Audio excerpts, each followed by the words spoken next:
Good morning my dear students, कैसे हैं आप। आज मैं स्टैंडर्ड 8 सब्जेक्ट हिंदी में चैप्टर नंबर 6 इकाई 6 तूफानों की ओर इस इकाई का आज हम अभ्यास समझेंगे। प्रश्न 1, निम्नलिखित प्रश्नों के उत्तर लिखिए। निम्नलिखित प्रश्नों के उत्तर लिखिए। पहला प्रश्न है, तूफानों की ओर घुमा दो नाविक निज पतवार, ऐसा कवि ने क्यों कहा है। तूफानों की ओर घुमा दो नाविक निज पतवार, ऐसा कवि ने क्यों कहा है। तो तूफान कठिनाइयों का प्रतीक है। तूफान जो है वह कठिनाइयों का प्रतीक है। कठिनाइयों से घबराकर भागना कायरता है।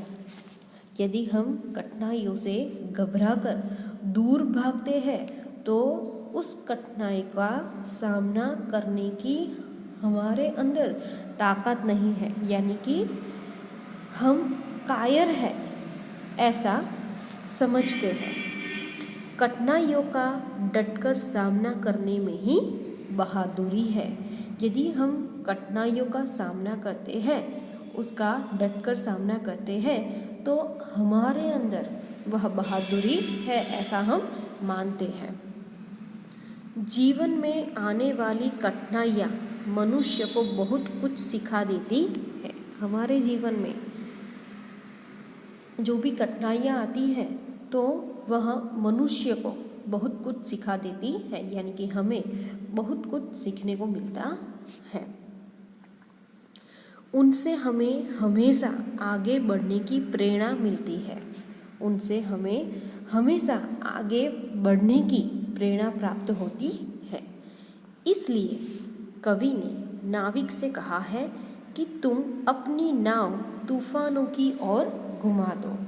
तो इसलिए कवि क्या कहते हैं नाविक से कि तुम अपनी नाव जो है वह तूफानों की ओर मोड़ दो। आगे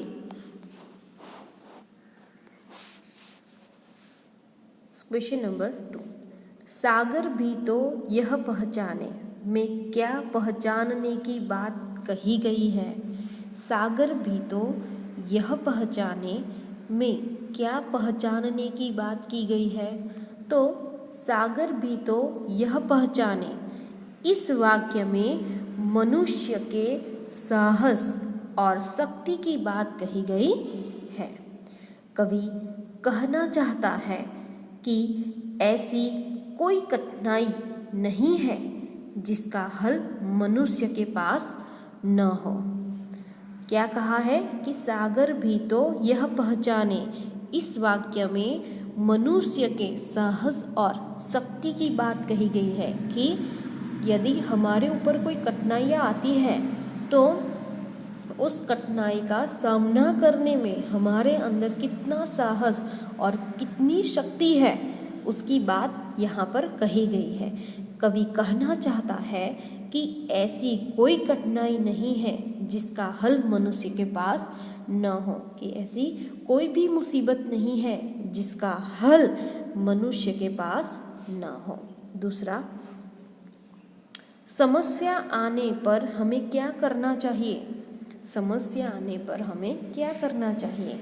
तो समस्या आने पर हमें भयभीत नहीं होना चाहिए, हमें डरना चाहिए नहीं।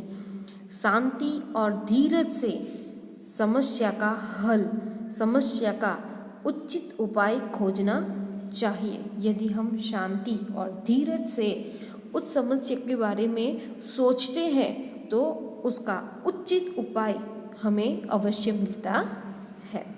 चौथा, इस अंधड़ में साहस तोलो का क्या अर्थ है। इस अंधड़ में साहस तोलो का क्या अर्थ है।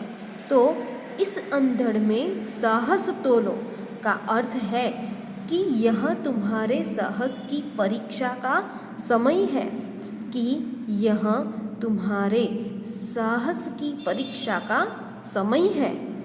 ऐसे कठिन समय में ही मनुष्य को अपने आप को परखने का मौका मिलता है। कि ऐसे कठिन समय में ही मनुष्य को अपने आप को परखने का मौका मिलता है कि हम में वह साहस, वह क्षमता, वह शक्ति है कि नहीं।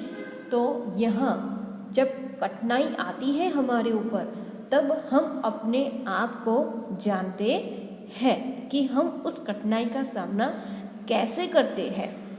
आगे प्रश्न नंबर 2, कविता को पढ़कर उसके नीचे दिए गए प्रश्नों के उत्तर लिखिए। यहाँ पर किताबों के बारे में कविता दी गई है, आपकी टेक्स्ट बुक के अंदर वह कविता होगी, तो वो आपको कविता जो है वह रीड करनी है। और यहाँ पे कुछ क्वेश्चन आंसर्स दिए गए हैं, तो वो मैं आपको समझाती हूँ। किताबें कुछ कहना चाहती है, किताबों में चिड़िया चहचहाती है। यहाँ तक कविता है। पहला, प्रश्न के उचित विकल्प पर सही का निशान लगाइए। प्रश्न के उचित विकल्प पर सही का निशान लगाइए। क, किताबों में कौन चहचहाता है? किताबों में कौन चहचहाता है? तोता, मोर या चिड़िया? तो आंसर है चिड़िया।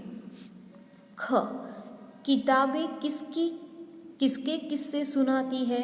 किताबें किसके किस्से सुनाती है? तो राजा, परियां या किसान? तो आंसर में आएगा परियां। तो किताबें हमें परियों के किस्से सुनाती है। नेक्स्ट, ग, किताबों में किसके लहलहाने की बात है? किताबों में किसके लहलहाने की बात है?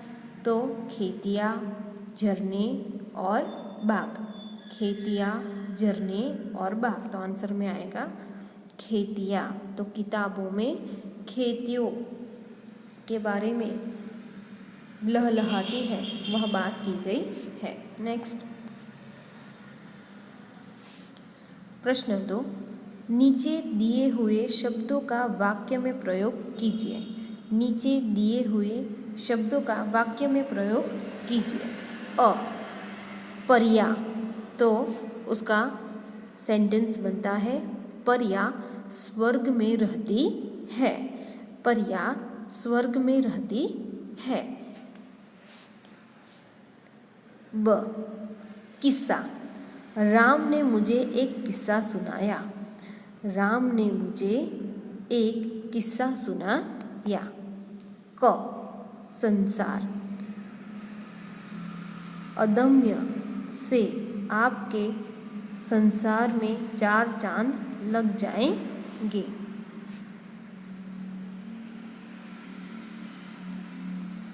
कि हम उद्यम यानी कि मेहनत जब हम करते हैं तो ही संसार में 4 चांद लग सकते हैं। बिना मेहनत के हमें संसार में कुछ भी हासिल होता नहीं है। ड, भरमार, मेले में खिलौनों की भरमार थी। मेले में खिलौनों की भरमार थी। फिर क्वेश्चन 3, निम्नलिखित प्रश्नों के उत्तर दीजिए।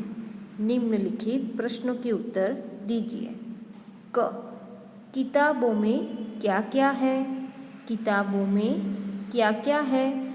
तो किताबों में चिड़ियों की चहचहाहट है, खेतों का लहलहाना है, झरनों का गुनगुनाना है, परियों के किस्से हैं, रॉकेट का राज है, साइंस की आवाज़ है और ज्ञान का भंडार है। नेक्स्ट, ख, हमें किताबें क्यों पढ़नी चाहिए? हमें किताबें क्यों पढ़नी चाहिए? तो किताबों से हमें तरह तरह की जानकारी मिलती है। किताबें हमारा ज्ञान बढ़ाती है, वे हमारा मनोरंजन करती है, इसलिए हमें किताबें पढ़नी चाहिए। ग, किताबों में ज्ञान की भरमार है, ऐसा कवि ने क्यों कहा है? किताबों में ज्ञान की भरमार है, ऐसा कवि ने क्यों कहा है? तो किताबों से हमें इतिहास, भूगोल, नागरिक शास्त्र आदि का ज्ञान होता है। विज्ञान का ज्ञान भी हमें किताबें देती है। धर्म और आध्यात्म का ज्ञान भी पुस्तकों से मिलता है। हमें पुस्तकों से विविध विषयों का ज्ञान मिलने से हम कह सकते हैं कि किताबों में ज्ञान की भरमार है। ग, इस काव्य को उचित शीर्षक दीजिए। तो इस काव्य का उचित शीर्षक है किताबें। इस काव्य का उचित शीर्षक है किताबें। शीर्षक यानी कि कविता का नाम। तो आज हम यहाँ तक इसका अभ्यास हम समझे। आगे के लेक्चर में हम अभ्यास के कुछ क्वेश्चंस बाकी है, तो वह समझेंगे। थैंक यू, धन्यवाद।